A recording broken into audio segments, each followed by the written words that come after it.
नमस्कार मित्रों, संत महात्म्य चैनल पर पुनः आपका स्वागत है।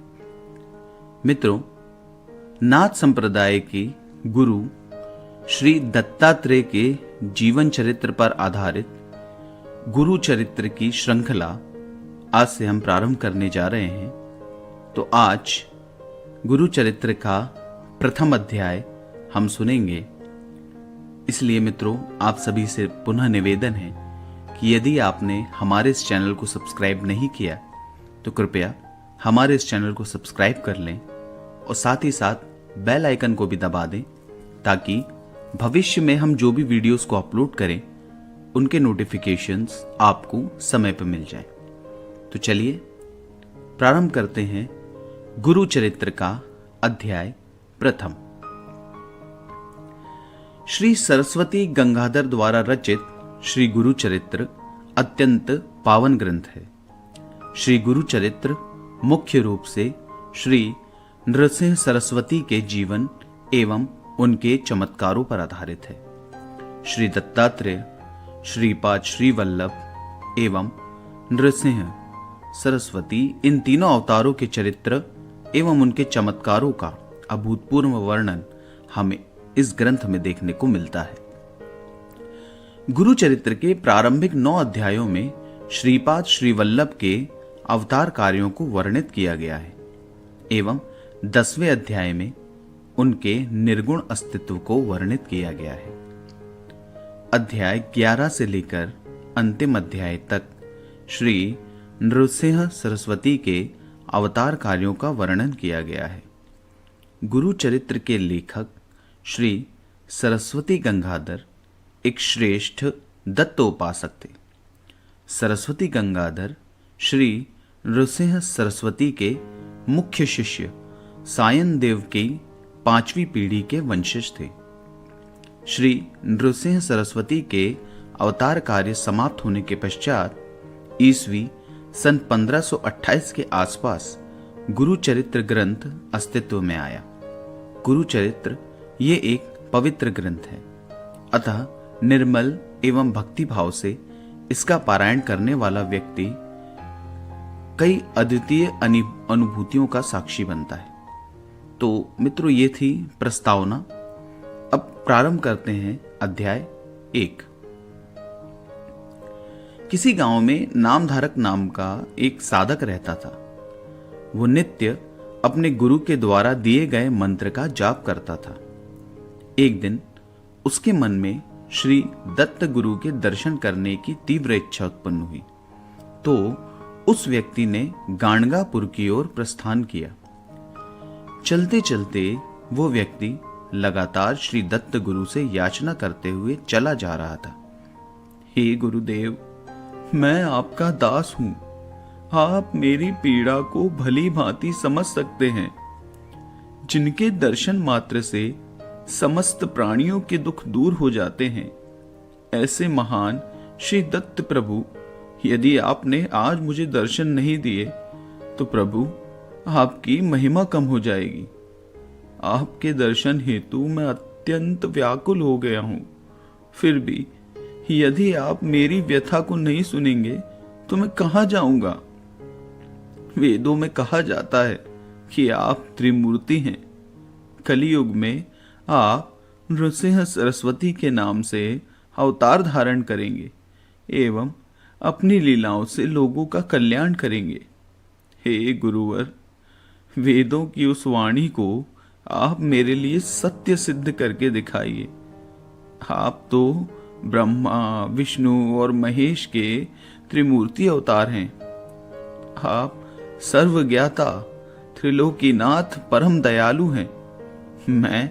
मैं एक अज्ञानी, अस्थिर चित्त का व्यक्ति हूं। मुझे भाव भक्ति की कोई समझ नहीं, परंतु मेरे लिए मेरे भाई, बंधु, माता, पिता एवं स्वजन आप ही हैं।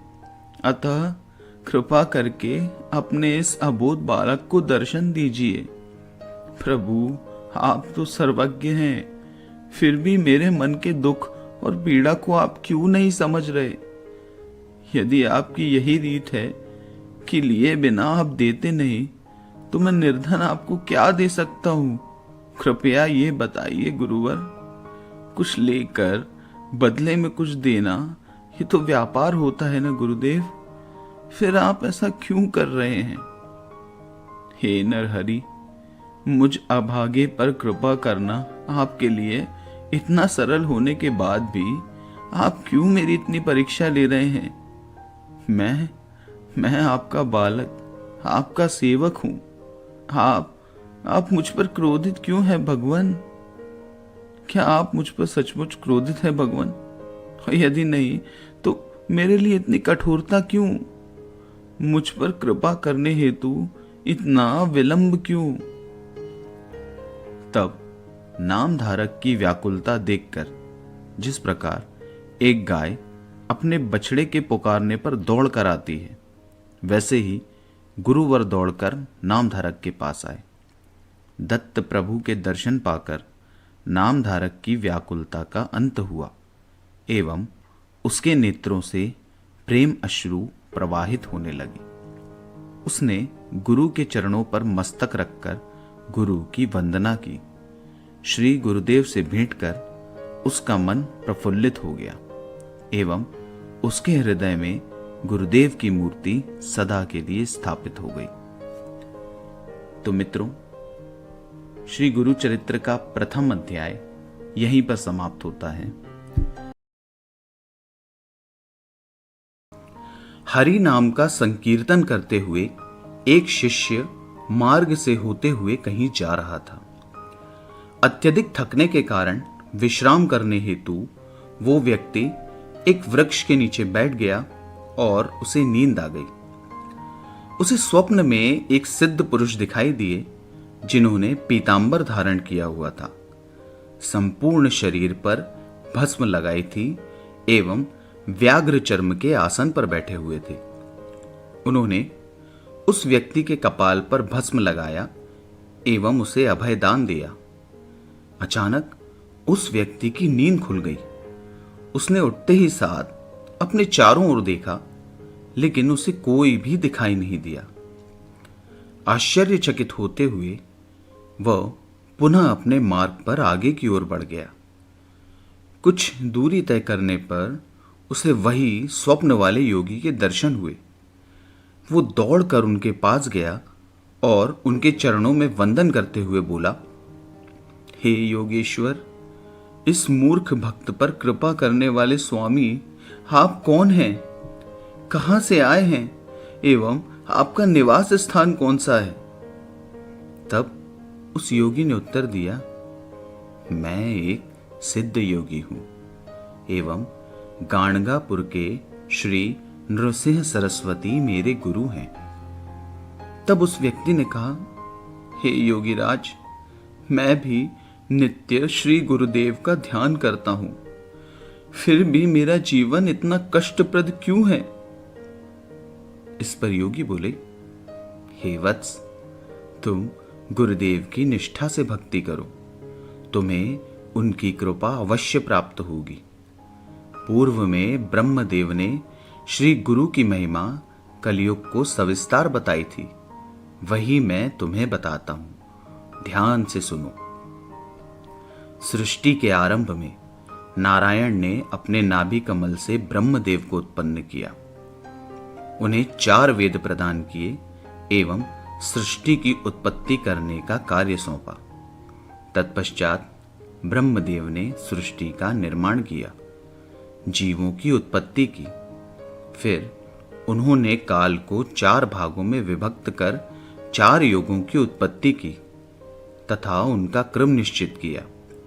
सर्वप्रथम सतयुग का आरंभ हुआ, जिसके प्रभाव से लोग सत्य चरित्र के एवं भक्ति भाव से ओतप्रोत थे। त्रेता युग में लोगों ने स्वयं के कल्याण हेतु यज्ञ करने का मार्ग अपनाया। द्वापर युग में अपने स्वभावानुसार पाप एवं पुण्य का संतुलन बनाया। तत्पश्चात ब्रह्मदेव ने कलयुग का आवाहन किया। कलयुग अत्यंत वृद्ध एवं वैराग्य शून्य थे।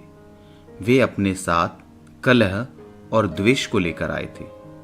उन्होंने अपने दाएं हाथ में जीभ को एवं बाएं हाथ से लिंग को पकड़ा हुआ था। वे ब्रह्मदेव के समक्ष कुटिलता से खड़े होकर बोले, हे ब्रह्मदेव, मैं दुर्जनों का मित्र और सज्जनों का बैरी हूं। जो अपनी जिह्वा, क्रोध और काम वासना पर अंकुश रखते हैं, उनका मैं कुछ नहीं बिगाड़ सकता हूं। शिव भक्त, नारायण भक्त, गुरु भक्त, सदाचारी एवं धर्म का आचरण करने वालों पर मेरा कोई प्रभाव नहीं पड़ता। ब्रह्मदेव बोले, तुम चिंता मत करो, अपने साथ काल को भी पृथ्वी पर लेकर जाओ। भूलोक जाते ही लोगों की धार्मिक प्रवृत्ति निस्तेज होने लगेगी। सज्जन भी पाप कर्म की ओर प्रवृत्त होंगे, उन्हें तुम पीड़ा देना। जो लोग तुमसे प्रभावित न होकर पुण्य कर्म में संलग्न रहेंगे, ऐसे बहुत ही कम संख्या में बचेंगे। शुद्ध मन के, निष्कपट, निर्लोभी, माता पिता, देव, ब्राह्मण, गाय एवं गुरु की सेवा करने वालों को तुम कभी पीड़ा नहीं पहुंचाओगे। ये मेरा आदेश है। कलयुग ने ब्रह्मदेव से गुरु का स्वरूप एवं महात्म्य जानना चाहा, तब ब्रह्मदेव बोले, गुरु, यह शब्द ही केवल मुक्ति प्रदान करने हेतु सक्षम है। गुरु अर्थात साक्षात ब्रह्मा, विष्णु और महेश। देवताओं के कोप से केवल गुरु रक्षण कर सकते हैं, किंतु गुरु के कोप से रक्षण करने वाला कोई भी नहीं। गुरु भक्ति से जीवन के रहस्यों का पता चलता है। भक्ति, वैराग्य एवं सत्प्रवृत्ति में वृद्धि होती है। गुरु मुख से निकले मंत्र सर्वथा सिद्ध होते हैं। गुरु सेवा से कायिक, मानसिक एवं वाचिक सिद्धि प्राप्त होती है तथा सर्व प्रकार की सिद्धि गुरु कृपा से प्राप्त होती है। इस संदर्भ में मैं तुम्हें एक कथा सुनाता हूं। पूर्व काल में गोदावरी नदी के तट पर अंगिरा ऋषि के आश्रम में पैल ऋषि के शिष्य वेद धर्म रहा करते थे। वे अपने शिष्यों को वेद शास्त्र का अभ्यास करवाते थे। एक बार वे अपने सभी शिष्यों से बोले, मुझे अपने पूर्व जन्म के शेष पाप भोग इसी जन्म में भुगतने हैं। इस हेतु मैं काशी जाऊंगा, जहां मुझे कुष्ठ रोग होगा। मैं अंधा एवं लंगड़ा हो जाऊंगा, जिस कारण 21 वर्ष तक किसी को मेरी सेवा करनी होगी। अतः तुम लोगों में से कौन ये सेवा व्रत को उठाएगा? गुरु के वचन सुनकर संदीपक नामक एक शिष्य ने कहा, हे गुरुदेव, मैं आपकी सेवा करूंगा और यदि आपने आज्ञा दी तो आपके पाप कर्म का भोगमान मैं स्वयं भोगने हेतु भी तत्पर हूं। शिष्य की यह बात सुनकर वेद धर्म अत्यधिक प्रसन्न हो गए। कुछ दिवस पश्चात वेद धर्म ने संदीपक के साथ काशी की ओर प्रस्थान किया। वहां उन्हें कुष्ठ रोग ने घेर लिया, जिस दुख के कारण उनका स्वभाव चिड़चिड़ा, क्रोधी एवं जिद्दी हो गया। गुरु के द्वारा दी गई विभिन्न उलाहनाओं को सहकर भी संदीपक गुरु आज्ञानुसार उनकी सेवा में लगा रहा। संदीपक की गुरु भक्ति को देखकर श्री काशी विश्वनाथ ने उन्हें दर्शन दिए तथा वरदान मांगने हेतु कहा, पर संदीपक ने उनसे कोई वरदान नहीं मांगा। तत्पश्चात श्री हरि विष्णु ने उन्हें दर्शन दिए एवं वरदान मांगने हेतु कहा। तब संदीपक ने वरदान स्वरूप मेरी गुरु भक्ति और दृढ़ हो, ऐसा आशीर्वाद मांगा। तब नारायण ने प्रसन्न होकर उनकी गुरु भक्ति की प्रशंसा की। जब यह बात संदीपक के गुरु ऋषि वेद धर्म को ज्ञात हुई तो उन्होंने प्रसन्न होकर संदीपक को वरदान दिया, हे शिष्यों में उत्तम संदीपक, तुम चिरकाल तक काशी में निवास करोगे। तुम्हारे स्मरण मात्र से लोगों के दुख दूर होंगे एवं उनका कल्याण होगा। ऋषि वेदधर्म ने अपने शिष्य की परीक्षा लेने के लिए ही इस कुरूप रूप को धारण किया था। तत्पश्चात उन्होंने भी दिव्य देह को धारण किया एवं लोक कल्याण हेतु अपने शिष्य के साथ काशी में ही निवास किया। योगी राज ने उस व्यक्ति से कहा, हे वत्स, गुरु की महिमा का स्मरण करते हुए सदैव उनकी भक्ति में लीन रहना चाहिए एवं अनवरत सेवा कार्य करते रहना चाहिए। गुरु भक्तों पर श्री महादेव सदैव ही प्रसन्न रहते हैं। तो मित्रों, श्री गुरु चरित्र का द्वितीय अध्याय यहीं पर समाप्त होता है। सिद्ध योगी के मुख से गुरु महिमा का वर्णन सुन नामधारक को अत्यंत हर्ष का अनुभव हुआ। उन्होंने योगीराज से कहा, हे मुनिश्रेष्ठ, आपके वचन सुनकर मेरे मन के सारे संशय दूर हो गए। आपने मुझे मेरे उद्धार का मार्ग दिखा दिया। अब कृपया स्वयं के बारे में कुछ बताएं। मैं आपके चरणों का दास बनना चाहता हूं। सिद्ध योगी ने उन्हें स्नेह से अपने पास बैठाया और बोले, मेरे गुरुदेव ने जिन स्थानों पर वास्तव्य किया है वे सभी मेरे स्थान हैं। मेरे गुरु का स्मरण ही मेरा आहार है। तत्पश्चात योगी ने नामधारक को श्री गुरु चरित्र ग्रंथ दिखाया एवं बोले, इस ग्रंथ में गुरुदेव के महात्म्य का वर्णन है। मैं प्रतिदिन इस ग्रंथ का पठन करता हूँ। इसके श्रवण मात्र से ही मनोकामना पूर्ण होती है, ज्ञान की प्राप्ति होती है एवं सभी प्रकार के ऐश्वर्य और सुखों की प्राप्ति होती है। भक्ति भाव से इस ग्रंथ के साप्ताहिक पारायण से कार्य सिद्धि होती है। निसंतान को संतान की प्राप्ति होती है। ग्रह पीड़ा, रोग पीड़ा, ब्रह्म हत्या इत्यादि पापों का नाश होता है। बंधनों से मुक्ति मिलती है। आयुष्य, आरोग्य एवं सद्गति प्राप्त होती है। यह सुनकर नामधारक अति उत्साहित होकर बोले, हे मुनिश्रेष्ठ, आपके रूप में मुझे साक्षात गुरु की प्राप्ति हो गई। श्री गुरु चरित्र का श्रवण कर सकूं, ऐसी मेरी हार्दिक इच्छा थी।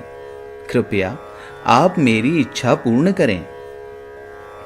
तत्पश्चात उन योगी ने नामधारक को अपने साथ लिया और भीमा अमरजा नदी के संगम पर ले गए। वे दोनों एक वृक्ष के नीचे बैठे। योगीराज फिर नामधारक से बोले, हे वत्स, श्री गुरुदेव की वंदना करने की विधि एवं साहित्य तुम्हें नहीं पता था, इसीलिए चिंता और कष्ट भोगने पड़े। इस पर नामधारक ने कहा, हे योगीराज, श्री गुरुदेव की स्तुति कैसे करूं? कृपया मार्गदर्शन करें। उन सिद्ध योगीराज को नामधारक पर दया आई और वे बोले, हे वत्स, जिनके मन में दृढ़ संकल्प ना हो वे अविद्या के कारण दुख भोगते हैं एवं अपने इस भोगमान के लिए गुरु को दोष देते हैं। गुरु यानी कृपा के सागर, अतः संशय छोड़कर निर्मल भाव से गुरु की शरण में जाओ। वे कभी तुम्हारी उपेक्षा नहीं करेंगे। उनके वरद हस्त मस्तक पर धारण होते ही प्रपंचों से मुक्ति मिलती है एवं परमार्थ की प्राप्ति होती है। तुम एकनिष्ठ होकर गुरु की शरण में जाओ और उनकी भक्ति करो। नामधारक हाथ जोड़कर बोले, हे स्वामी, आप धन्य हैं। आपने मेरा संशय दूर कर दिया। अब कृपया श्री गुरुदेव के चरित्र पर प्रकाश डालिए। इस पर सिद्ध योगी बोले, हे वत्स, अंतःकरण में गुरु के चरित्र को जानने की तीव्र उत्कंठा ना हो तो कथा श्रवण का आनंद एवं पुण्य नहीं मिलता। मैं तुम्हें आशीर्वाद देता हूं कि इस कथा का श्रवण करने से तुम्हें चारों पुरुषार्थों की प्राप्ति होगी। कलयुग में त्रिदेव एक ही व्यक्ति के रूप में अवतार लेकर आए हैं। वे ही गुरुदेव ब्रह्म, निर्गुण और निराकार हैं। 3 गुणों का प्रतिनिधित्व कर वे त्रिमूर्ति ब्रह्मा, विष्णु एवं महेश कहलाए। ब्रह्मा रजोगुण से सृष्टि का निर्माण करते हैं। विष्णु सत्वगुण की प्रधानता रखते हुए सृष्टि का संचालन करते हैं एवं रुद्र तमोगुण की प्रधानता रखते हुए दुष्ट शक्तियों का विनाश करते हैं। ये त्रिमूर्ति अपने स्वभाव एवं कार्य से भिन्न प्रतीत होते हुए भी भिन्न नहीं है। सृष्टि चक्र को अनवरत चलायमान रखने की परमात्मा की इच्छा का पालन यही त्रिमूर्ति करते हैं। त्रिदेव समय समय पर आवश्यकता पड़ने पर पृथ्वी पर अवतार लेते हैं एवं लोक कल्याण का कार्य करते हैं। भक्तों की रक्षा हेतु श्री विष्णु ने 10 अवतार लिए, जिसकी कथा इस प्रकार है। अम्बरीश नामक एक ब्राह्मण एकादशी का व्रत करते हुए हरि नाम का जाप करते थे। उनकी व्रत निष्ठा की प्रतिष्ठा चहुं ओर फैली हुई थी।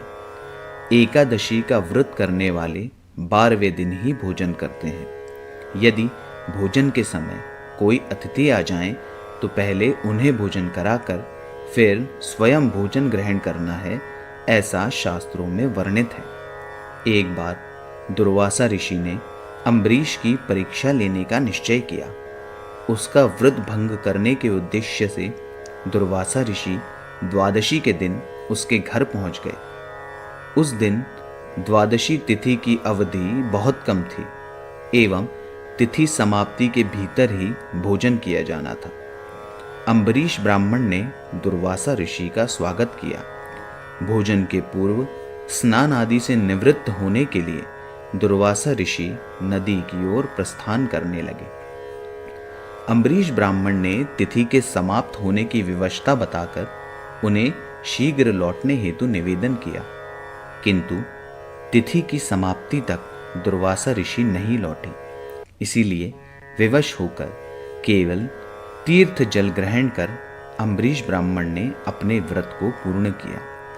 तत्पश्चात दुर्वासा ऋषि के लिए भोजन तैयार कर वे उनके आने की प्रतीक्षा करने लगे। तभी दुर्वासा ऋषि का आगमन हुआ।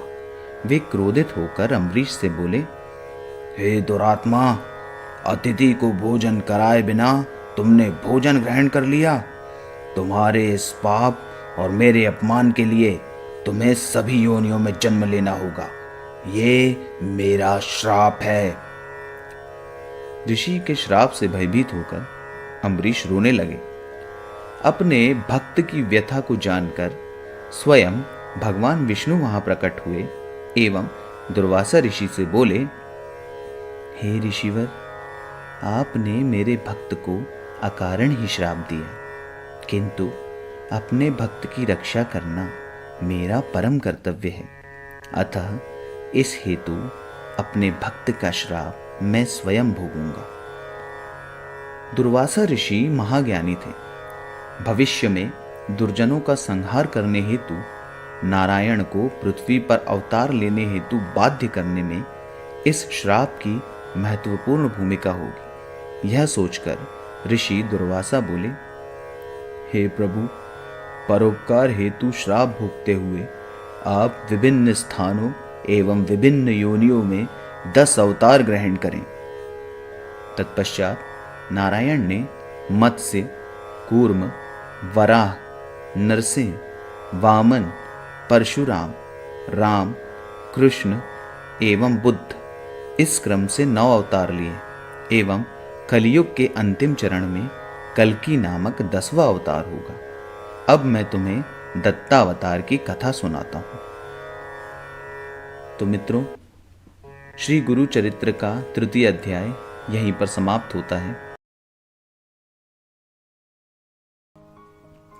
सिद्ध योगी ने नामधारक को दत्त जन्म की कथा सुनाना प्रारंभ किया। वे बोले, हे वत्स, सृष्टि की उत्पत्ति के पूर्व सर्वत्र केवल अथाह जल राशि थी। तत्पश्चात उसमें हिरण्यगर्भ का निर्माण हुआ। हिरण्यगर्भ अर्थात रजोगुण से उत्पन्न हुए ब्रह्मा, जिसे ब्राह्मण भी संबोधित करते हैं। ब्राह्मण आकाश और भूमि इन दो भागों में विभक्त हुआ। तत्पश्चात ब्रह्मा ने 14 भुवनों का निर्माण किया। 10 दिशा, काल, मन, बुद्धि, वाणी व काम इत्यादि षट विकार भी उत्पन्न किए। फिर सृष्टि की विस्तृत रचना करने हेतु मरीचि, अत्रि, अंगिरस, पुलत्स्य, पुलह, क्रतु एवं वशिष्ठ ऐसे 7 मानस पुत्र अर्थात सप्त ऋषियों का निर्माण किया। अनुसुईया श्री अत्रि ऋषि की भार्या थी। वे एक महान पतिव्रता स्त्री थी। पति की सेवा से उनका पुण्य प्रभाव इतना प्रबल हो गया कि देवताओं में भी भय व्याप्त हो गया कि अनुसुईया कहीं स्वर्ग की स्वामिनी न बन जाए। देवर्षि इंद्र एवं अन्य देवताओं ने त्रिदेवों के पास जाकर अपनी चिंता व्यक्त की। इंद्रदेव याचना करते हुए बोले, हे त्रिदेव, माता अनुसुईया एक महान पतिव्रता नारी हैं। उनके अलौकिक आचरण से सूर्य देव भी भयभीत रहते हैं। अग्नि, वायु एवं पृथ्वी भी उन्हें किसी प्रकार का कष्ट न हो, इस हेतु सौम्य रहते हैं, ताकि वे क्रोध में आकर हमें किसी प्रकार का श्राप न दे दें। अतः हे त्रिदेव, कृपया इस हेतु आपसे प्रार्थना है कि हमारी इस चिंता का निराकरण करें। माता अनुसुईया के सत्व गुणों को परखने हेतु त्रिदेव भिक्षुक रूप में अत्रि ऋषि के आश्रम पधारे। उस समय अत्रि ऋषि किसी अनुष्ठान हेतु कहीं बाहर गए हुए थे। आश्रम में केवल माता अनुसुईया थी। भिक्षुकों ने भिक्षाम देहि बोलकर उन्हें आवाज लगाई और बोले, हम ब्राह्मण भिक्षुक भूख से अत्यंत व्याकुल हैं। आपकी ख्याति चहुं ओर फैली है कि आप याचक की इच्छा अनुसार उन्हें भोजन करवाती हैं। माता अनुसुईया ने उनका यथोचित स्वागत किया। तत्पश्चात वे बोले, हम सभी स्नानादि कर्म से निवृत्त होकर ही यहाँ आए हैं एवं अत्रि ऋषि के आने तक प्रतीक्षा करना हमारे लिए संभव नहीं है। आप त्वरित भोजन प्रदान कर सके तो अच्छा, अन्यथा हम प्रस्थान करेंगे। उनकी मांग को मान्यता देकर माता अनुसुईया उन्हें आश्रम के भीतर ले आई। उन्हें आसन पर बिठाया एवं उनके भोजन हेतु समक्ष पत्तलें लगा दी। तभी वे भिक्षुक बोले, हे देवी, हम आपके सौंदर्य की कीर्ति सुनकर ही यहाँ आए हैं। आपके हाथों से बने भोजन का स्वाद लेने के साथ ही आपके निर्वस्त्र सौंदर्य का दर्शन करने की हमारी इच्छा है। आप यदि नग्न होकर हमें भोजन परोसेंगी तो केवल उसी स्थिति में हम भोजन करेंगे, अन्यथा प्रस्थान करेंगे। माता अनुसुईया को यह समझते देर न लगी कि ये ब्राह्मण अवश्य ही कोई महात्मा है जो मेरी परीक्षा लेने आए हैं। अब माता अनुसुईया धर्म संकट में पड़ गई। यदि अतिथि बिना भोजन किए असंतुष्ट होकर लौटते हैं तो पति की आज्ञा का उल्लंघन होगा, किंतु यदि निर्वस्त्र होकर इन्हें भोजन परोसा तो मेरा पतिव्रत धर्म टूट जाएगा। अत्यंत विकट समस्या है, किंतु कोई ना कोई मार्ग तो निकालना ही पड़ेगा। आज मेरे स्वामी की तपश्चर्या की परीक्षा है, किंतु वही मेरा रक्षण भी करेगी। ऐसा विचार कर माता अनुसुईया ने अतिथियों की मांग को स्वीकृति दी एवं अपने रसोई घर में आ गई। वहां निर्वस्त्र होकर उन्होंने पकवानों के पात्रों को उठाया एवं मनन करते हुए बोली, यदि मेरे स्वामी की तपश्चर्या श्रेष्ठ होगी तो ये तीनों अतिथि बालकों में परिवर्तित हो जाएंगे। ऐसा बोलकर वो बाहर आई तो घोर आश्चर्य के साथ उन्होंने देखा कि वे तीनों अतिथि बालकों में परिवर्तित हो गए एवं भूख से व्याकुल होकर रोने लगे। माता अनुसुईया अचंभित हो गई। तत्पश्चात वे पुनः वस्त्रों को धारण कर बाहर आईं एवं एक एक बालक को अपना स्तनपान कराकर उनकी क्षुधा को शांत किया। इस प्रकार माता अनुसुईया त्रिदेवों की माता बन गई। तत्पश्चात उन्होंने त्रिदेवों को पालने में डाल दिया।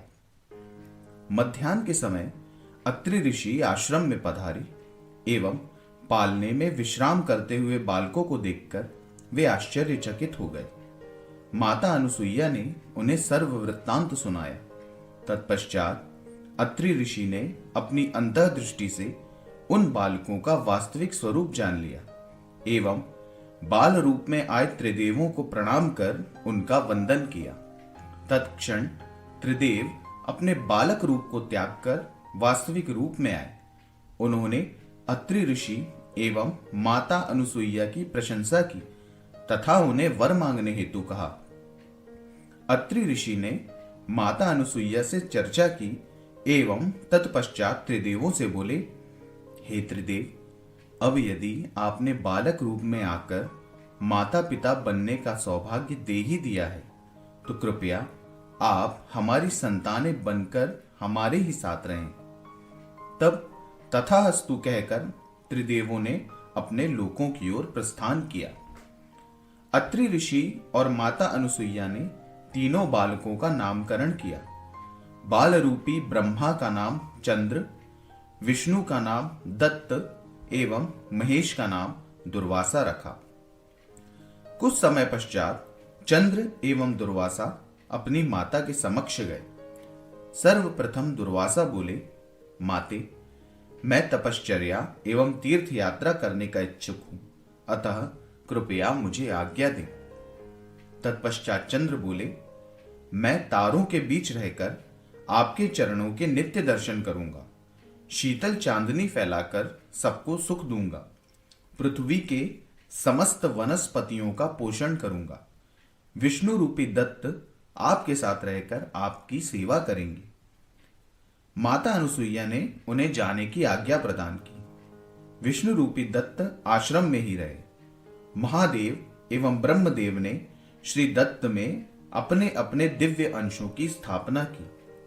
उसी समय से दत्त अत्रि ऋषि एवं माता अनुसुईया के पुत्र तथा श्री विष्णु अवतार होकर भी त्रिदेवों के अंशों से युक्त होकर एक ही शरीर में एक तत्व होकर दत्तात्रेय कहलाए। दत्तात्रेय महाप्रभु ही इस गुरु परंपरा के मूल स्थान है।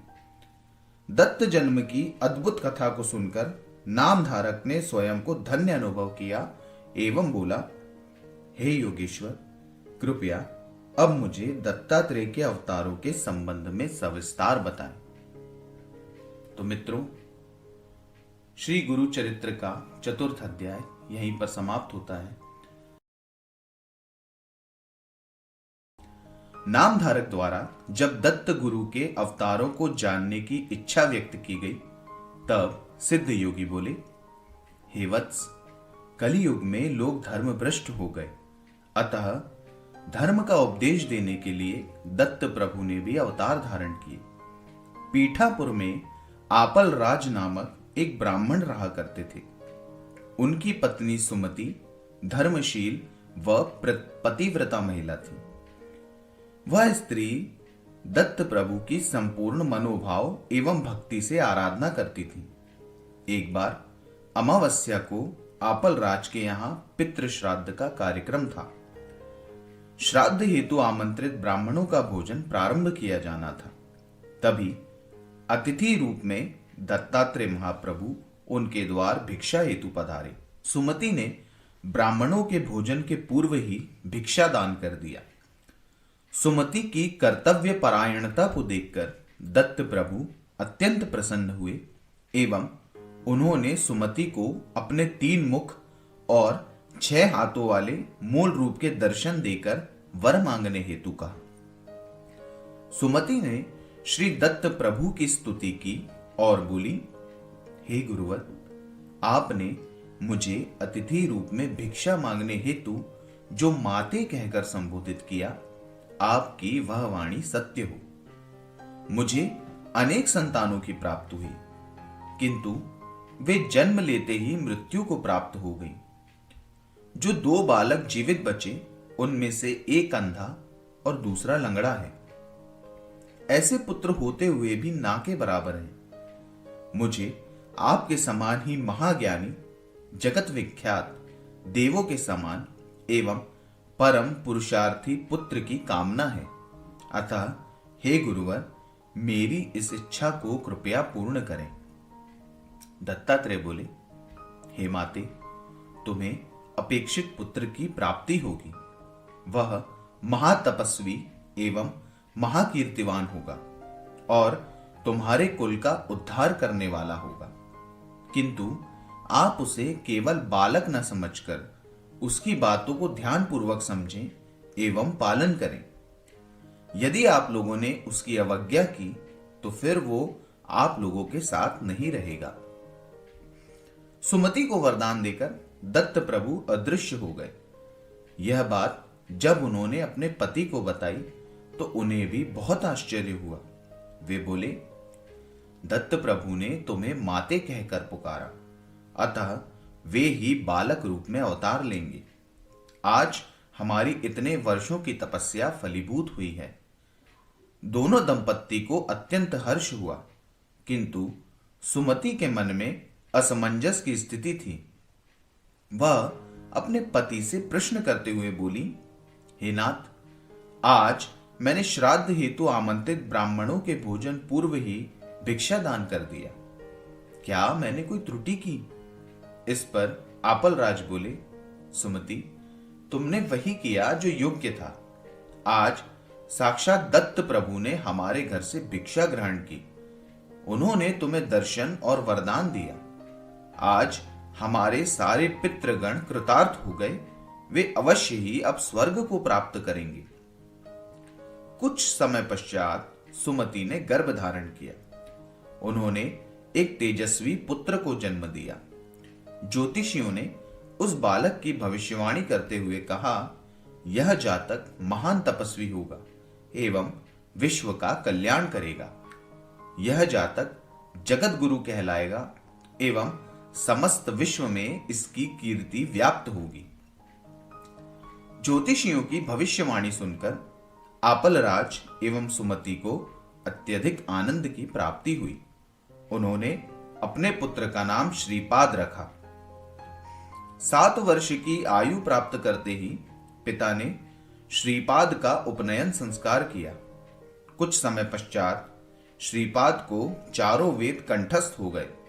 उन्होंने मीमांसा, न्याय, तर्क इत्यादि दर्शन शास्त्र का ज्ञान भी तत्काल प्रकट करना प्रारंभ कर दिया।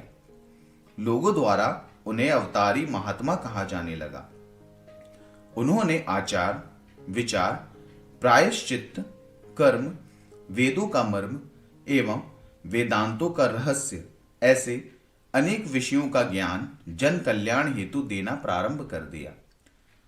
16 वर्ष की आयु प्राप्त करते ही श्रीपाद के माता पिता ने उनसे विवाह हेतु प्रश्न किया तो वे बोले, मैं एक तपस्वी ब्रह्मचारी हूं। योग रूपी श्री ही मेरी पत्नी है। अतः मैं श्रीपाद श्रीवल्लभ कहलाता हूं। शीघ्र ही मैं उत्तर की ओर प्रस्थान करूंगा। श्रीपाद के वचन सुनकर उनके माता पिता को दुख हुआ, किंतु श्री दत्तात्रेय के वचनानुसार उन्होंने श्रीपाद का विरोध नहीं किया। किंतु वे दोनों बोले, हे पुत्र, तुम तो हमारे वृद्धावस्था का सहारा हो। तुम ही हमें छोड़कर चले गए तो हम किससे आशा रखेंगे? हमारे अशक्त अवस्था में तुम ही हमारे पास न रहो तो हमारा क्या होगा? श्रीपाद ने उन दोनों को सांत्वना देते हुए कहा, माताश्री, पिताश्री, यदि यही आपकी चिंता का कारण है तो मैं अभी आपकी चिंता दूर कर देता हूं। तब उन्होंने अपने दोनों ही दिव्यांग भाइयों पर कृपा दृष्टि डाली एवं एक महान आश्चर्य घटित हुआ। वे दोनों ही सुंदर, सुदृढ़ एवं बलिष्ठ हो गए। उन दोनों ने ही कृतज्ञता से श्रीपाद के चरणों को वंदन किया। तब श्रीपाद बोले, आप दोनों यदि माता पिता की सेवा करेंगे तो पुत्र पौत्रादि से संपन्न होकर अंत में मोक्ष की प्राप्ति करेंगे। यह सब देखकर आपलराज एवं सुमति के नेत्रों से आनंदाश्रु प्रवाहित होने लगे। तत्पश्चात श्रीपाद ने उन्हें भी आश्वासन दिया, आपके दोनों ही पुत्र 100 वर्ष की आयु प्राप्त करेंगे। इनके घरों में अखंड लक्ष्मी निवास करेंगी। ये अत्यधिक कीर्तिमान होंगे। इनके वंशज वेद शास्त्र संपन्न, सदाचारी एवं प्रतिष्ठावान होंगे। मुझे अब अन्य साधुओं को दीक्षा प्रदान करने हेतु उत्तर की ओर प्रस्थान करना है। अतः हे माता पिता, कृपया मुझे आज्ञा प्रदान करें। माता पिता के नेत्रों से अविरल अश्रु प्रवाहित होने लगे। उन्हें वंदन कर श्रीपाद अगले ही क्षण अंतर्ध्यान हो गए। वे गुप्त रूप में काशी पहुंचे एवं वहां से बद्रिकाश्रम की ओर प्रस्थान किया।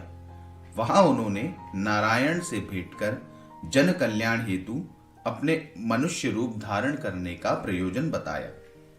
तत्पश्चात वे तीर्थ यात्रा करते हुए गोकर्ण पहुंचे। तो मित्रों, गुरु चरित्र का अध्याय 5 यहीं पर समाप्त होता है। नामधारी ने सिद्ध योगी से कहा, महाराज, श्रीपाद श्रीवल्लभ द्वारा किस प्रयोजन के लिए तीर्थ यात्रा की गई? वे गोकर्ण क्षेत्र क्यों गए? सिद्ध ने कहा, हे शिष्योत्तम, दत्तात्रेय का श्रीपाद अवतार भक्तों को उपदेश देने, उन्हें आध्यात्मिक दीक्षा देने और उनका उद्धार करने के लिए हुआ था। तीर्थ स्थल आध्यात्मिक केंद्र हैं। ऐसे पवित्र स्थान पर उपदेश या दीक्षा देने से बेहतर प्रभाव पड़ता है। अतः श्रीपाद श्रीवल्लभ लोक कल्याण हेतु तीर्थ यात्रा के लिए निकल पड़े। अनेकों तीर्थ स्थान होने के पश्चात भी गोकर्ण क्षेत्र की महिमा बहुत महान है। वहां भगवान शंकर सदैव आत्मलिंग रूप में विराजमान रहते हैं। वह शिव भक्ति का संयुक्त सिद्ध पीठ होने के कारण अधिक पवित्र है। यह आत्मा को शिव की ओर ले जाने वाला सबसे प्राचीन स्थान है। यहाँ का शिवलिंग महाबलेश्वर के नाम से प्रसिद्ध है और स्वयं प्रथम पूज्य गणपति ने इसकी स्थापना की है। इस स्थान की कहानी कुछ इस प्रकार है। कैकसी, जो कि रावण की माता हैं, वे शिव की पूजा किए बिना भोजन ग्रहण नहीं करती थी। एक दिन उन्हें पूजा के लिए शिवलिंग नहीं मिला, इसीलिए उन्होंने रेत से शिवलिंग तैयार कर उसका पूजन किया। यह देखकर रावण का मन उदास हो गया। मां, मैं तुम्हारे लिए शिवजित सहित संपूर्ण कैलाश पर्वत ही लेकर आऊंगा। ऐसी घोर प्रतिज्ञा करके रावण ने कैलाश की ओर प्रस्थान किया और अपने 20 हाथों से वो कैलाश पर्वत को हिलाने लगा। उन झटकों से त्रिभुवन कांप उठा, जिससे माता पार्वती भयभीत हो गई। तब महादेव ने बाएं हाथ से शिखर को दबाया, जिस कारण रावण पर्वत के नीचे दब गया। रावण ने महादेव से बहुत याचना की। शिव भक्त होने के कारण भोले शंकर को रावण पर दया आ गई। महादेव ने अपने बाएं हाथ को हटाया, जिससे तुरंत ही रावण मुक्त हो गया। तत्पश्चात रावण ने अत्यंत श्रद्धा भाव से अपने मस्तकों में छेद कर अपनी अंतड़ियों का धागा बनाकर मस्तकों को उसमें पिरो दिया और एक तंतु वाद्य यंत्र बनाया। उस वाद्य यंत्र की सहायता से रावण ने 36 राग रागिनियों में अत्यंत सुंदर स्तुति प्रस्तुत की। उसकी भक्ति देखकर प्रसन्न हुए महादेव ने उससे वर मांगने को कहा। रावण द्वारा वरदान में कैलाश पर्वत की मांग की गई। तब महादेव बोले, मैं तुम्हें अपनी पूजा के लिए अपना आत्मलिंग देता हूं। यह मेरा ही प्रतिरूप है। महादेव ने उन्हें अपना आत्मलिंग दिया और कहा, इसे लंका लेकर जाओ और 3 वर्ष तक इसकी पूजा करो। इसमें तुम स्वयं ब्रह्म सिद्ध हो जाओगे। किंतु ध्यान रहे, मार्ग में जाते समय इस दिव्यलिंग को कहीं भी भूमि पर ना रखना। शिव स्वरूप आत्मलिंग पाकर रावण अत्यंत प्रसन्न हुआ। महादेव को प्रणाम कर रावण ने लंका की ओर प्रस्थान किया। नारद मुनि द्वारा यह सूचना देवराज इंद्र को देते ही वे अत्यंत भयभीत हो गए। तब नारद मुनि, ब्रह्मदेव, इंद्र और अन्य देवगण नारायण से मिले और कहा, हे श्रीहरि, महादेव के वरदान के कारण रावण के अमर होने का संकट बढ़ गया है, जिस कारण सृष्टि का विनाश अवश्यम भावी है। श्री विष्णु महादेव के पास पहुंचे और उनसे पूछा कि रावण को आत्मलिंग दिए हुए कितना समय हो गया है। तब उन्होंने नारद और गणपति को बुलाया और अपनी युक्ति समझाई। युक्ति को सार्थक करने के लिए वे दोनों निकल पड़े। नारद मुनि रावण के पास पहुंचे और शिव के आत्मलिंग को प्राप्त करने के लिए उनकी बहुत प्रशंसा की। यहाँ विष्णु जी ने अपना सुदर्शन चक्र सूर्य की ओर छोड़ा और सूर्यास्त का आभास कराया। नारद मुनि ने कहा, हे दशानन, क्या आप संध्या वंदन नहीं करेंगे? ब्राह्मण को यथासंभव संध्या का समय नहीं छोड़ना चाहिए। रावण से विदा लेकर नारद संध्या करने के लिए प्रस्थान कर गए। नारद का आचरण देखकर रावण के मन में यह विचार दृढ़ हो गया कि मुझे भी संध्या वंदन करना चाहिए, अन्यथा व्रत टूट जाएगा। उस समय उन्होंने एक बटुक को देखा। वास्तव में गणपति द्वारा ही बटुक का रूप धारण किया गया था। रावण ने विचार किया, यह ब्राह्मण कुमार भोला लगता है, संध्या वंदन होने तक इसे ही आत्मलिंग की देखभाल करने देता हूं। ऐसा सोचकर रावण ने उसे पुकारकर अपने पास बुलाया और सहायता करने का अनुरोध किया। तब बटुक रूप धारण किए हुए गणपति ने कहा, लंकेश्वर, आप संध्या वंदन कर शीघ्र वापस आ जाना। तब तक मैं इस शिवलिंग को अपने हाथ में धारण करके रखूंगा, किंतु ये मुझसे नहीं संभला तो मैं आपको 3 बार पुकारूंगा। फिर भी अगर आप नहीं आए तो मैं शिवलिंग को नीचे भूमि पर रख दूंगा। इसे स्वीकार करते हुए रावण ने आत्मलिंग को बटुक बने हुए गणपति के हाथों में दे दिया और स्वयं संध्या वंदन करने हेतु प्रस्थान किया। गणपति रावण से कुछ ही दूरी पर खड़े थे। अर्घ्य देते समय बटुक बने गणपति ने रावण को पुकारा। रावण ने उन्हें हाथ दिखाकर रुकने को कहा। फिर बटुक ने थोड़े थोड़े अंतराल पर 2 बार और रावण को पुकारा, किंतु रावण के न आने पर गणपति ने अपने पिता के उस दिव्य आत्मलिंग को भूमि पर रख दिया। भूमि से संपर्क होते ही वह शिवलिंग वहीं पर स्थापित हो गया। देवताओं ने प्रसन्नता से भगवान गणेश पर फूलों की वर्षा की। संध्या वंदन होते ही रावण तेजी से शिवलिंग की ओर भागा, किंतु तब तक बहुत विलंब हो चुका था। फिर जैसे ही रावण ने शिवलिंग को उखाड़ने के लिए अत्यधिक बल लगाया, उस कारण शिवलिंग पीला पड़ गया और उसका आकार गाय के कान जैसा हो गया, किंतु शिवलिंग बाहर नहीं आया। महादेव शिवलिंग के रूप में वहीं पर स्थापित हो गए। इस प्रसंग के बाद से ही यह शिवलिंग गोकर्ण महाबलेश्वर के नाम से अत्यंत प्रसिद्ध हो गया। निराश रावण को खाली हाथ लंका लौटना पड़ा। शिव का वास होने के कारण अन्य देव भी उस स्थान पर आकर रहने लगे। तो मित्रों, 6वां अध्याय यहीं पर समाप्त होता है। नामधारी ने सिद्ध से कहा, हे ऋषिवर, कृपया मुझे गोकर्ण क्षेत्र की महिमा के बारे में कोई प्राचीन कथा सुनाए। सिद्ध मुनि ने कहा, किसी समय में इक्ष्वाकु वंश में मित्रसह नामक राजा हुए। एक दिन जब वे हिरणों को पकड़ने के लिए वन में गए तो उनके हाथों से एक राक्षस का वध हो गया। प्रतिशोध लेने हेतु उस राक्षस का भाई मनुष्य रूप धारण कर राजधानी में आया। उस राक्षस को राजमहल में रसोइये की नौकरी मिल गई। एक बार राजा द्वारा पितृ श्राद्ध के लिए गुरु वशिष्ठ सहित अनेक बड़े बड़े ऋषि मुनियों को भोजन हेतु आमंत्रित किया गया। मौका पाकर उस राक्षस ने भोजन में मानव मांस मिला दिया और जंगल में भाग गया।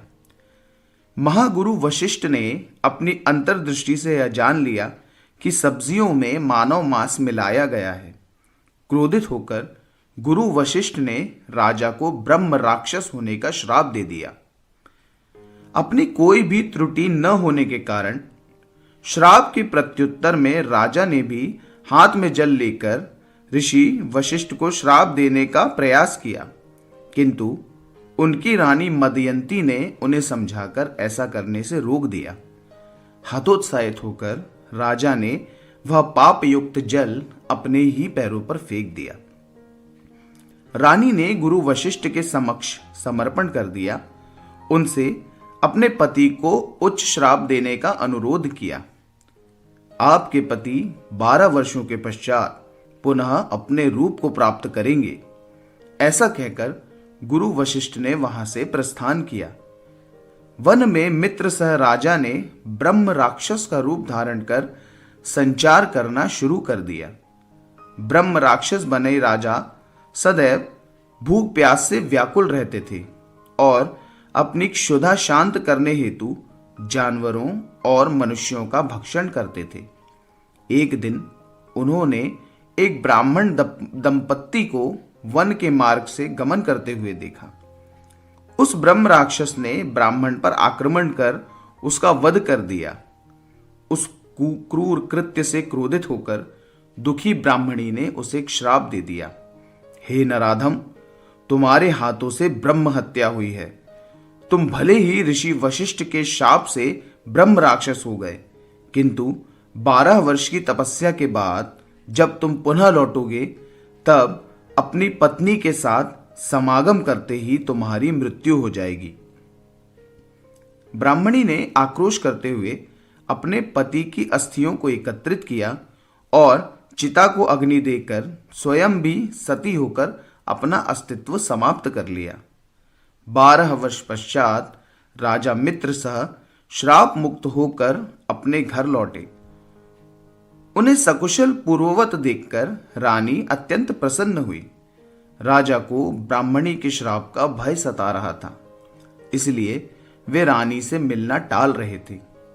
रानी मदयंती को यह बात बहुत खटक रही थी। वह राजा से मिली और उनकी उपेक्षा का कारण पूछा।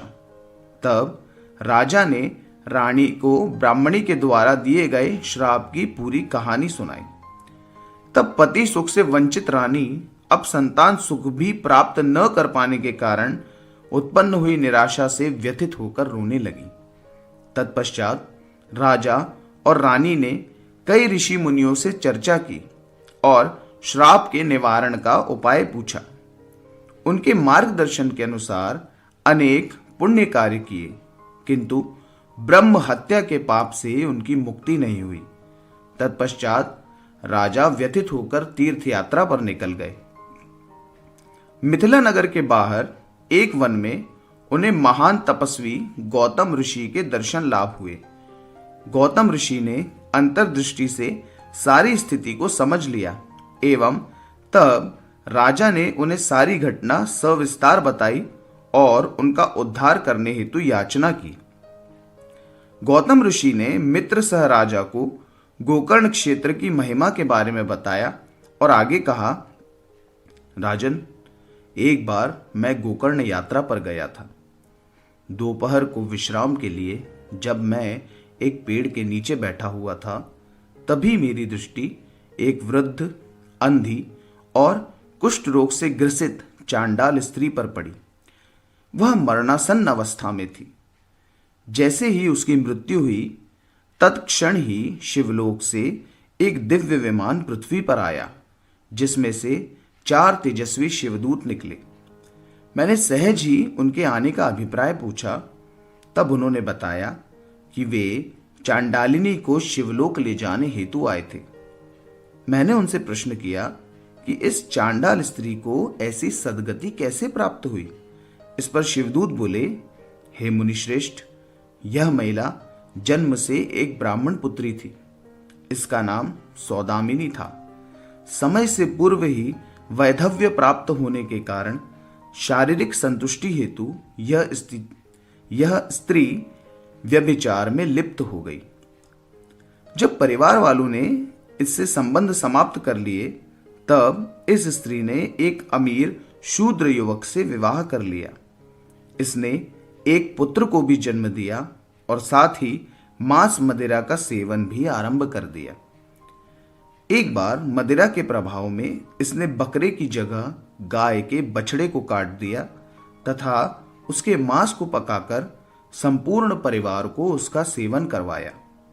संध्या को जब यह मदिरा के प्रभाव से मुक्त हुई तब इसे अपने द्वारा किए गए गौ हत्या के कृत्य पर अत्यधिक पश्चाताप हुआ।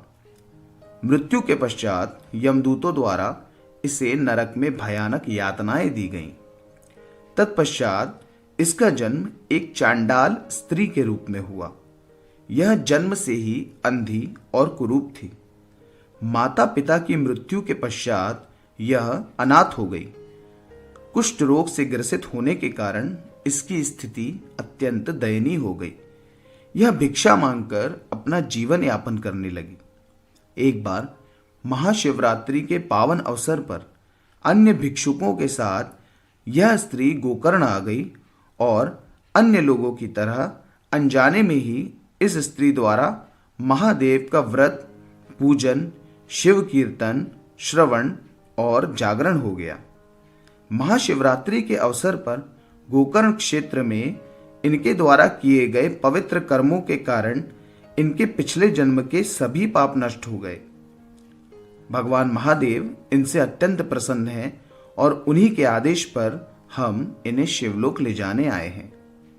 यह कथा सुनकर गौतम ऋषि ने राजा से कहा, हे राजन, गोकर्ण क्षेत्र की महिमा अपरंपार है।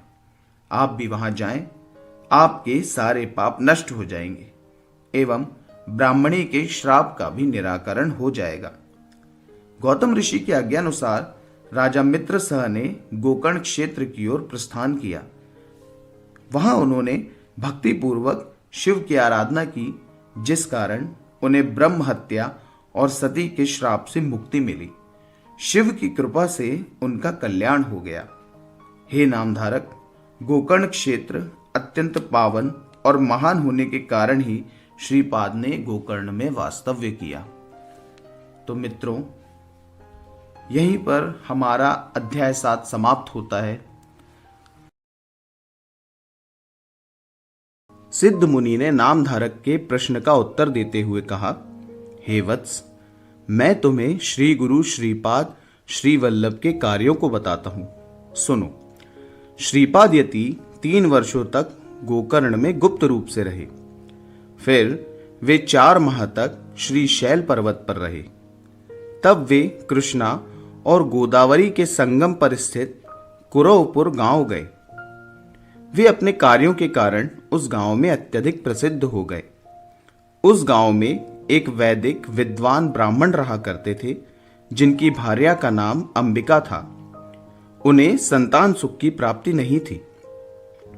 अत्यधिक मानताओं के फलस्वरूप अंततः भगवान की कृपा हुई और उन्हें एक पुत्र की प्राप्ति हुई, किंतु दुर्भाग्यवश वह मंद बुद्धि निकला। मुंडन एवं उपनयन संस्कार के बाद उस बालक के पिता ने उसे शिक्षा देने का अथक प्रयास किया, किंतु उसके अध्ययन में कोई प्रगति नहीं हुई। अपने पति को चिंतित देखकर अंबिका को अत्यंत दुख हुआ। दुर्भाग्यवश कुछ समय पश्चात उस ब्राह्मण की मृत्यु हो गई। अब उस ब्राह्मण की विधवा अंबिका ने भरण पोषण के लिए घर घर जाकर भीख मांगना प्रारंभ कर दिया।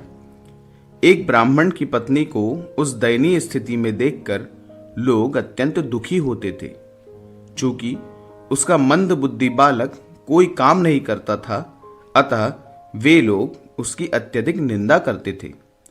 वे उस बालक को उलाहना देते हुए कहते थे, अरे मूर्ख, तुम अपनी जाति के लिए कलंक हो। तुम्हारी चिंता में तुम्हारे पिता असमय काल का ग्रास बन गए। तुम्हारे कारण तुम्हारी मां को जीवन यापन हेतु भिक्षा मांगनी पड़ रही है। तुम्हारे कारण पितरों को सद्गति प्राप्त नहीं होगी। इस तरह पशुवत जीवन जीने से तो अच्छा तुम्हें मृत्यु को गले लगा लेना चाहिए। प्रतिदिन की निंदा से उस बालक का मन व्यथित हो गया। वह उदास था। उसने अपनी मां को आत्महत्या के विचार के बारे में बताया। उसकी माता का भी जीवन असहनीय हो गया था। फिर दोनों ने आत्महत्या करने का निश्चय कर नदी की ओर प्रस्थान किया। वहां श्रीपाद प्रभु स्नान कर रहे थे। मरने से पहले इस धर्मात्मा के दर्शन कर लें, ऐसा सोचकर वे दोनों श्रीपाद प्रभु के पास गए और उन्हें प्रणाम करके बोले, हे स्वामी, हम यहाँ जल समाधि लेने आए हैं। हमें मरणोपरांत सद्गति प्राप्त हो, ऐसा आशीर्वाद दीजिए। श्रीपाद ने अंबिका से बलि का कारण पूछा तो उस अभागी स्त्री ने उन्हें बताया, हे स्वामी, मेरा पुत्र बुद्धिमान, विद्वान, दीर्घायु एवं वंदनीय हो, ऐसी मेरी इच्छा थी, किंतु दुर्भाग्यवश वह पूर्ण ना हो सकी। अब अगले जन्म में मेरी इच्छा पूर्ण हो, ऐसी कृपा कीजिए। अंबिका की पीड़ा सुनकर श्री गुरु द्रवित हो गए। उन्होंने कहा, हे माते, आप प्रत्येक शनिवार को प्रदोष के समय भगवान शंकर का समर्पित भाव से पूजन करें। इस व्रत रूपी शिव आराधना से आपका कल्याण होगा। तत्पश्चात श्री गुरु ने उस स्त्री को व्रत कथा सुनाई। उज्जैन के राजा चंद्रसेन के घनिष्ठ मित्र मणिभद्र शिव के बहुत बड़े भक्त थे। महादेव ने उन्हें प्रसाद के रूप में एक चमकीला मणि दिया था, जिसका दिव्य प्रकाश पड़ते ही केवल लोहा ही नहीं अपितु पत्थर भी स्वर्ण में परिवर्तित हो जाता था। राजा और मणिभद्र दोनों ही उस मणि को आवश्यकतानुसार अपने गले में धारण करते थे। कई राजा उस मणि को पाने का प्रयास कर रहे थे। उन्होंने मिलकर उज्जैन पर आक्रमण किया और राज्य को घेर लिया। चंद्रसेन ने अपने राज्य की रक्षा के लिए सैनिकों की एक व्यूह रचना की। उस दिन शनिवार था एवं त्रयोदशी तिथि थी। राजा ने शनि प्रदोष का व्रत किया था, अतः वे संध्या काल में मंदिर गए और सदैव की तरह महादेव की पूजा की। उस समय देव दर्शन हेतु आए कुछ गौपालक और उनके बच्चों ने पूजा का आनंद लिया। अपनी बस्ती में जाकर उन बालकों ने खेल खेल में पत्थरों को जमा कर एक मंदिर का निर्माण किया और उसमें एक पत्थर को शिवलिंग के रूप में रख दिया। पत्तों और फूलों से उसका पूजन किया। रात्रि में सभी बच्चे अपने घर चले गए। एक बालक शिव भक्ति में इतना लीन हो गया कि उसकी माता द्वारा कई बार भोजन करने हेतु पुकारे जाने पर भी वह नहीं गया। अंततः उसकी मां वहां आई और क्रोध में उस शिवालय का एक पत्थर निकाल दिया, जिस कारण वह पत्थर का शिवालय टूटकर बिखर गया और वह स्त्री क्रोधित होकर वहां से चली गई। यह देखकर उस बालक को अत्यंत दुख हुआ। उसके नेत्रों से अश्रुधारा प्रवाहित होने लगी। प्राण त्यागने का निश्चय करके वह घर नहीं गया तथा लिंग स्वरूप उस पत्थर को देखते देखते वह शिव नाम का जाप करने लगा। उसकी निस्वार्थ भक्ति से प्रसन्न होकर महादेव ने वहां एक दिव्य शिवलिंग से युक्त रत्न जड़ित शिवालय उत्पन्न कर दिया। तत्पश्चात महादेव ने उस बालक को दर्शन दिए। उस बालक ने अपनी मां द्वारा किए हुए कृत्य के लिए महादेव से क्षमा याचना की एवं उन्हें अपनी मां को क्षमा करने हेतु निवेदन किया। तब महादेव बोले, हे पुत्र, तुम्हारी माता ने मेरे प्रदोष काल के पूजन को देखा है, अतः इसके पुण्य फल स्वरूप तुम्हारी माता के गर्भ से भगवान विष्णु जन्म लेंगे और तुम्हारी भी सारी इच्छाएं पूर्ण होंगी। तत्पश्चात उस बालक को वरदान देकर शिव अंतर्ध्यान हो गए। महादेव के उस दिव्य मंदिर की कांति को देखकर आम जनों को ऐसा प्रतीत हुआ जैसे सूर्योदय हो गया हो। वहां लोगों की भीड़ लग गई। राजा चंद्रसेन भी वहां पहुंच गए। उन्होंने उस बालक की भक्ति की बहुत सराहना की। यह समाचार सुनकर शत्रु राजाओं का मन भी परिवर्तित हो गया। उन्होंने राजा चंद्रसेन से मित्रता कर ली। उस अद्वितीय मंदिर को देखकर वे सभी राजा अभिभूत हो गए एवं स्वयं को धन्य अनुभव करने लगे। उस बालक ने जब अपनी माता को बताया कि नारायण उसके गर्भ से अवतार लेंगे, तब प्रसन्नता से उसके अश्रु निकल आए। श्री गुरु श्रीपाद द्वारा अंबिका को शनिवार प्रदोष के दिन शिव पूजा करने से सौभाग्य की प्राप्ति होगी, ऐसा आश्वासन दिया गया तथा उन्होंने अपना वरद हस्त उस विधवा के पुत्र के शीश पर रख दिया, जिसके प्रभाव से वह बालक एक महान विद्वान बन गया। उसकी विद्वता देखकर ब्रह्मवृंद को आश्चर्य हुआ। वह सर्वत्र प्रसिद्ध हो गया। महागुरु श्रीपाद ने अंबिका की इच्छा इसी जन्म में पूरी कर दी। तत्पश्चात अंबिका द्वारा श्रीपाद को ही शिव का स्वरूप मानकर नित्य प्रदोष काल में उनकी पूजा की जाने लगी। उसके पुत्र का विवाह हो गया। वह पुत्र पौत्रादि से संपन्न हो गई। गुरु कृपा से उसका कल्याण हो गया। तो मित्रों, श्री गुरु चरित्र का 8वां अध्याय यहीं पर समाप्त होता है। नामधारक ने सिद्ध से कहा, महाराज, जब श्रीपाद श्रीवल्लभ कुरवपुर में थे तब उन्होंने और कौन सी लीलाएं दिखाई थी, कृपया बताएं। इस पर सिद्ध योगी बोले, वहां वास्तव्य करते हुए श्रीपाद नियमित रूप से स्नान करने के लिए नदी पर जाते थे। प्रथाओं के अनुसार संध्या और पूजादि कर्म करते थे। उस गांव में एक धोबी रहता था। वह गुरुवर का अनन्य भक्त था। श्री गुरु को देखते ही हाथ जोड़कर वह उन्हें वंदन करता था। एक दिन जब वह धोबी दर्शन करने आया तो श्रीपाद ने उससे कहा, मैं तुम्हारी भक्ति से प्रसन्न हूं। तुम एक कर्मठ एवं कठिन परिश्रम करने वाले व्यक्ति हो, अतः हर बार मुझे हाथ जोड़कर प्रणाम करने की आवश्यकता नहीं है। श्री गुरु द्वारा अपने प्रति इतना स्नेह देखकर वह धोबी अभिभूत हो गया। वह सांसारिक चिंताएं छोड़कर उनकी सेवा करने लगा। आश्रम को स्वच्छ करना, साफ सफाई रखना, झाड़ू लगाना इत्यादि कार्य वह स्वेच्छा से करने लगा। बैशाख के महीने में उस धोबी ने एक अनोखा दृश्य देखा। एक यवन राजा अपनी स्त्रियों के साथ नौका विहार करने आया था। राजसी महिलाएं आभूषणों से सुसज्जित थीं। वे स्त्रियां मुस्कुरा रही थीं, बातें कर रही थीं। एक सजी धजी नाव, नदी के तट पर एक वैभव संपन्न पंडाल, राजा की सेना, नौकर चाकर, सजे हुए हाथी और घोड़े, विभिन्न वाद्य यंत्रों की ध्वनि इत्यादि देखकर वह आनंद से अभिभूत हो गया। आश्रम में झाड़ू लगाते समय उसने सोचा, यह राजा कितना भाग्यशाली है। यदि जन्म हो तो ऐसे वैभव का उपभोग करने के लिए ही हो।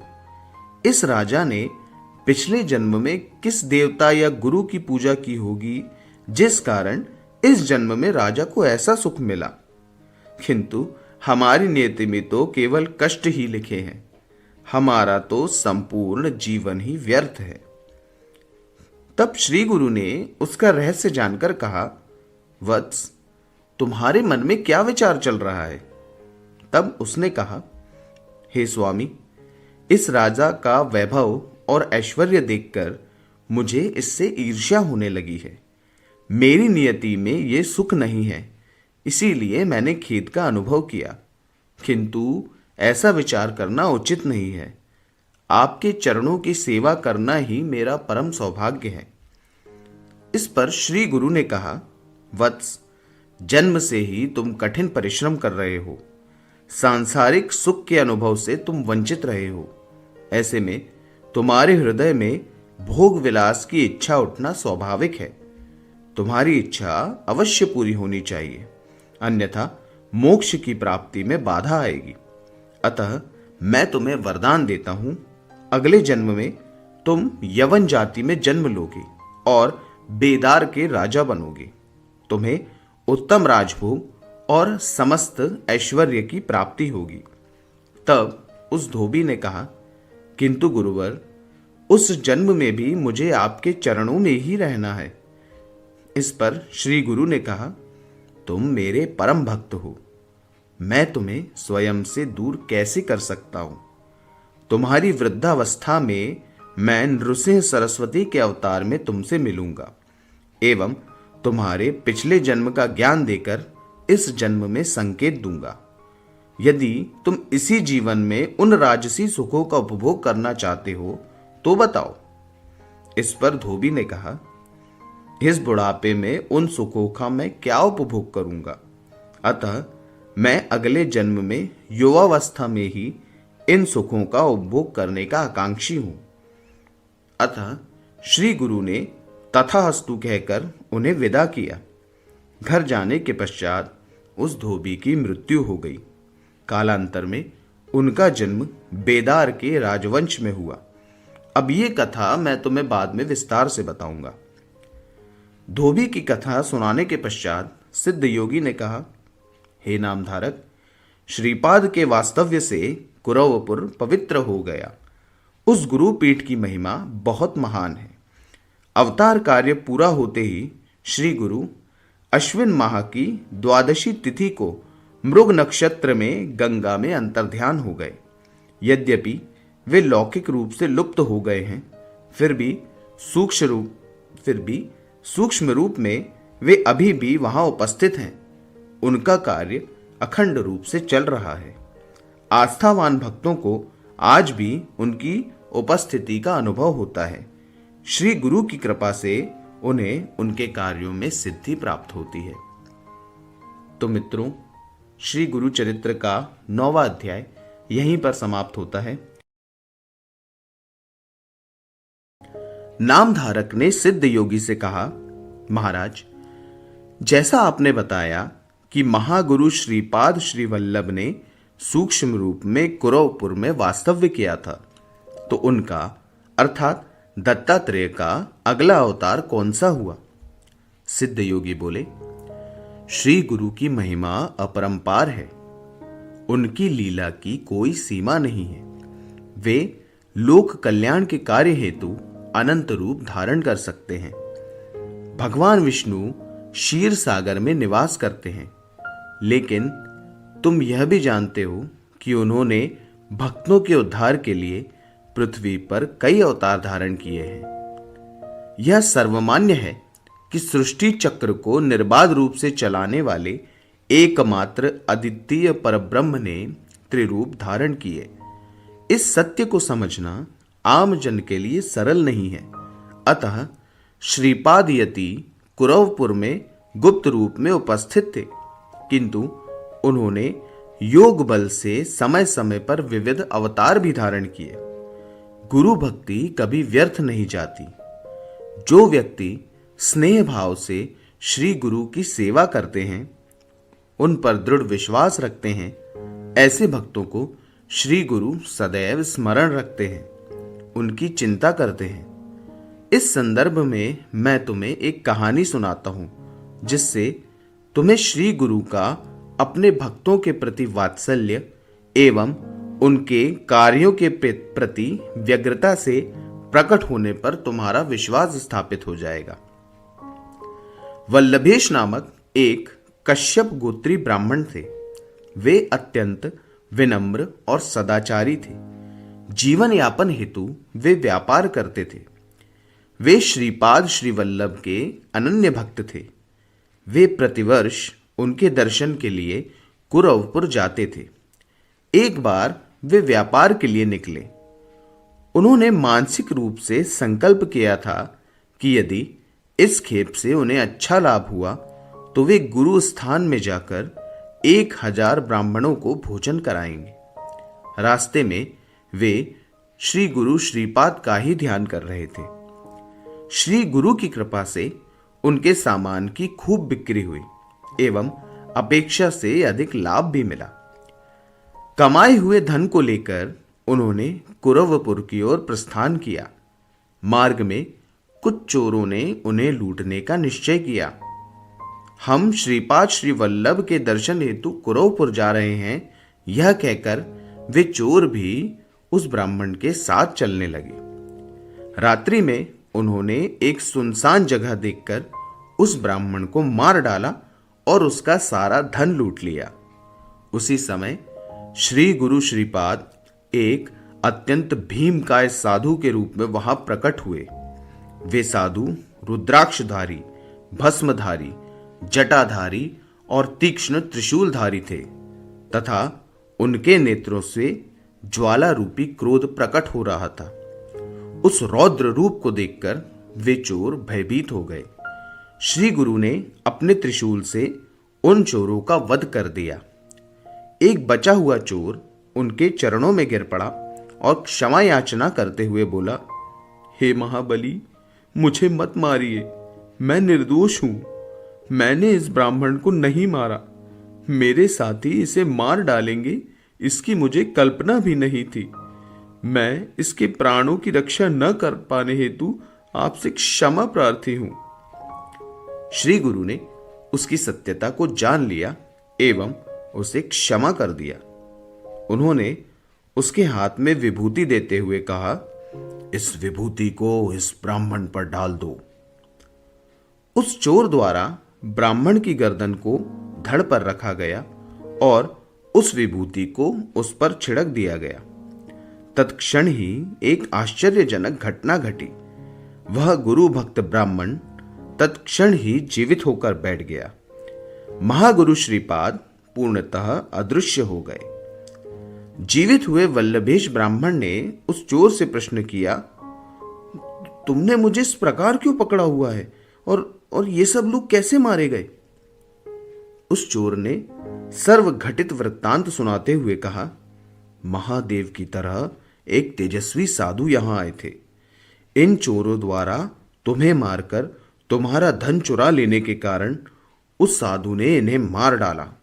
उसी साधु ने तुम्हें जीवित किया। वो साधु अभी यहीं खड़े थे, पर अब कहां अदृश्य हो गए कुछ पता नहीं। तुम अवश्य ही कोई महान भक्त हो, इसीलिए वो तुम्हें बचाने के लिए यहां दौड़े चले आए। यह सुनकर ब्राह्मण को बड़ा आश्चर्य हुआ। उनके नेत्र यह जानकर प्रेमाश्रु से भर गए कि उनकी रक्षा भक्त वत्सल श्री गुरु श्रीपाद ने की। अपने धन को लेकर उस ब्राह्मण ने कुरवपुर की ओर प्रस्थान किया। गुरु पादुकाओं का श्रद्धा पूर्वक पूजन किया एवं उन्होंने 4000 ब्राह्मणों को भोजन कराया। इस प्रकार कुरवपुर क्षेत्र अत्यंत महान है।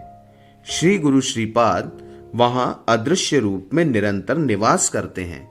तुम इस बात को अपने मन में बिठा लो। श्री गुरु आज भी अपने भक्तगणों को अपने अस्तित्व का परिचय देते हैं। श्रीपाद अपने भक्तों के उद्धार हेतु उन्हें दर्शन देते हैं। उन्होंने नृसिंह सरस्वती नामक अगला अवतार धारण कर अपने असाधारण चरित्र का परिचय दिया। नामधारक ने कहा, हे सिद्धनाथ महाराज, श्री गुरु की लीलाएं अचंभित करने वाली हैं। अब आप कृपया मुझे नृसिंह सरस्वती स्वामी का चरित्र सुनाने की कृपा करें। मित्रों, श्री गुरु चरित्र का 10वां अध्याय यहीं पर समाप्त होता है। एक बार पुनः आपसे निवेदन करना चाहूंगा, यदि अभी तक आपने हमारे इस चैनल को सब्सक्राइब नहीं किया है तो कृपया इसे सब्सक्राइब करें और बेल नोटिफिकेशन को ऑन कर दें, ताकि भविष्य में आने वाली हमारी वीडियोस के नोटिफिकेशन आपको समय पर मिल जाएं। यदि हमारे वीडियोस आपको सच में पसंद आ रहे हैं तो कृपया उन्हें लाइक करें, शेयर करें और ज़्यादा से ज़्यादा लोगों तक हमारी इस मुहिम को पहुंचाने की कृपा करें। तो मिलते हैं अगले वीडियो में। जय महाकाल।